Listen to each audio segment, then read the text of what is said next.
Now on BBC News, a look back at some of the biggest stories of the year. Live from London, this is BBC News. Hello, I'm Karin Giannone. Russia is being accused of shooting down a plane over Kazakhstan on Wednesday, killing 38 people. Though no proof has been provided by our reporter Jonathan Josephs. Jonathan, why are some experts online, there are many of them, saying this could have been a deliberate act? You mentioned survivors emerging from that wreckage. When you see what the pilots were going through, the way the plane was increasing in speed. Thank you very much, Jonathan Josephs.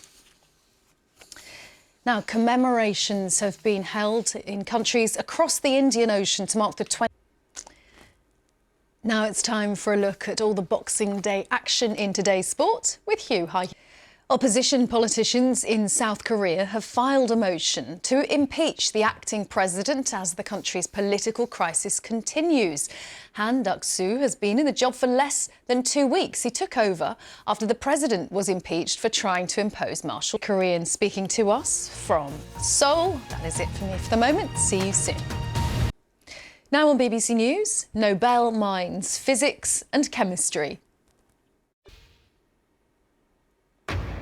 Live from London, this is BBC News. Russia.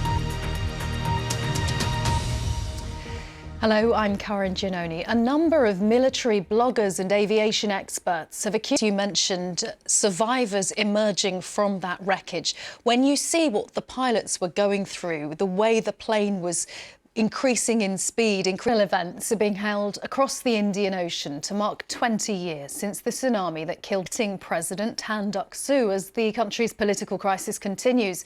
It comes less than 2 weeks. Around the world and across the UK, this is BBC News.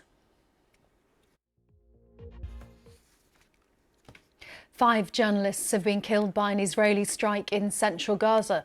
That's according to the local health authorities. Actually, on BBC and ITV, 5.98 million, not including other channels, but that came third as most watch on Christmas Day. We will be back with more news at the top of the hour. For the moment, I'm Karin Giannone in London. Do stay with us here on BBC News.